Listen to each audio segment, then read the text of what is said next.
Good morning, welcome back in my YouTube channel Anka Tutorial by Poonam Ma'am. So please like, share and comment. तो आज का जो मेरा topic है वो है टर्मन।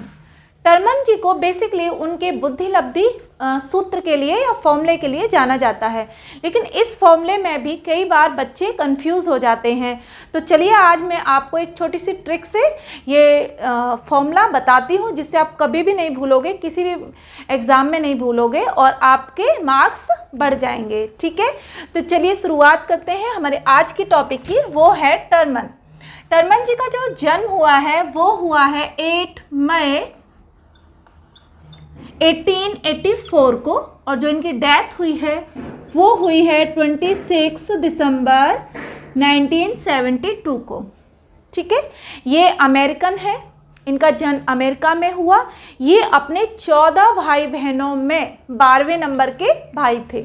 ठीक है, ये एक बहुत ही महत्वाकांक्षी व्यक्ति थे, पढ़ने का बहुत शौक था बचपन से ही, लेकिन इनके माता पिता के पास बहुत ज़्यादा पैसा नहीं था, तो इन्होंने क्या किया, अपने ही परिवार के अन्य सदस्यों से कर्जा लेकर के इन्होंने अपनी पढ़ाई को पूरा किया, शोध किए, और जो बिने हैं उनका जो उन्होंने जो शब्द दिया था बुद्धि लब्धि, उसको आगे बढ़ाया और हमें बुद्धि मापने का एक अच्छा फॉर्मूला दिया, जिससे हम किसी भी उम्र के बच्चे, व्यक्ति, बालक का आईक्यू लेवल को हम समझ सकते हैं और उसको उसी के हिसाब से उसके व्यवहार को समझने में बहुत ज़्यादा हमें क्या मिलती है, सहायता मिलती है।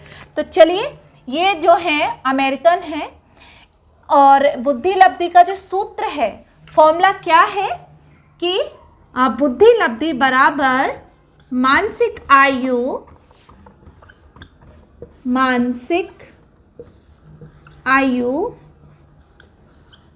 बटे शारीरिक आयु मल्टीप्लाई बाय 100।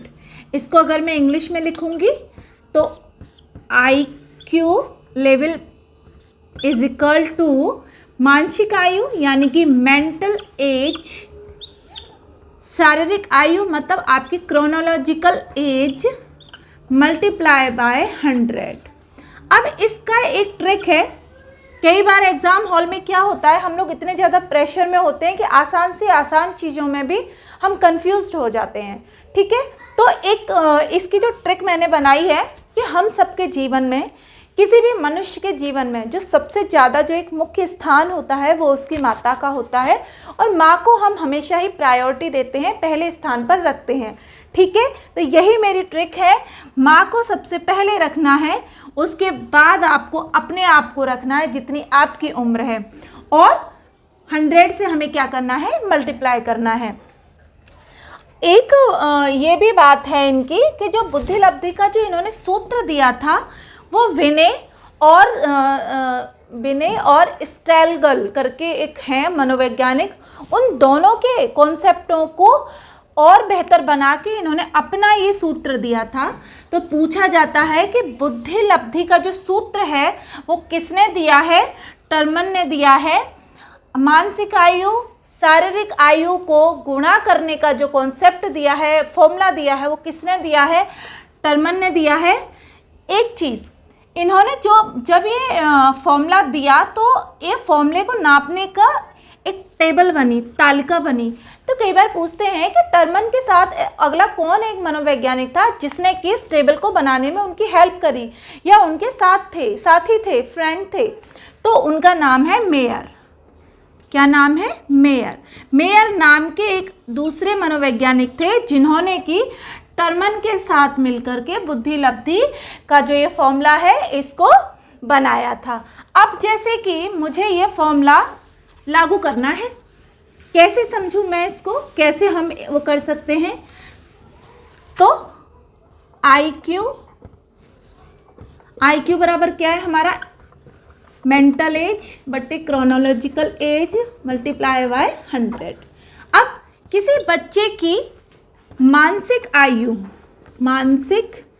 आयु कितनी है, 10 वर्ष। उसकी शारीरिक आयु यानी कि वो कितने साल का है, शारीरिक आयु है उसकी 5 वर्ष, तो बस हम ऐसे ही अप्लाई कर देंगे। उसकी जो मेंटल आयु है वो है उसकी 10 और क्रोनोलॉजिकल एज उसकी कितनी है 5 ईयर, ठीक है, मल्टीप्लाई बाय 100। देखिए 5 इधर भी कट रहा है, 5 इधर भी कट रहा है, ठीक है, तो 5 बन जा 5, 5 2 जा 10, तो 2 multiply by 100 is equal to 200 IQ, यानी कि उस बच्चे का IQ लेवल कितना है 200। किसी भी बच्चे का अगर आपको IQ जानना है तो मानसिक आयु बटे शारीरिक आयु गुणा 100। तो ये था मेरे एक छोटा सा टॉपिक, लेकिन छोटे होने के साथ ये बहुत ही इम्पोर्टेंट टॉपिक है, क्योंकि बुद्धि लब्धि वाला सूत्र आजकल हर परीक्षाओं में आ रहा है। आजकल साइकोलॉजी के जो छोटे छोटे कॉन्सेप्ट पूछे जाते हैं वो मैथमेटिकल वे में पूछे जाते हैं। छोटी मोटी कैलकुलेशन भी, इससे जो एग्ज़ाम ले रहा है वो हमारी कैलकुलेशन को भी जान लेता है और हमारे जो साइकोलॉजी के पैटर्न है, चीज़ें हैं, उनको भी वो जान लेता है, यानी कि एक ही चीज़ से वो 2 चीज़ों को समझ पाता है। तो चलिए मिलते हैं हम अपनी अगली क्लास में एक नए थिंकर्स के साथ। Bye bye, Radhe Radhe.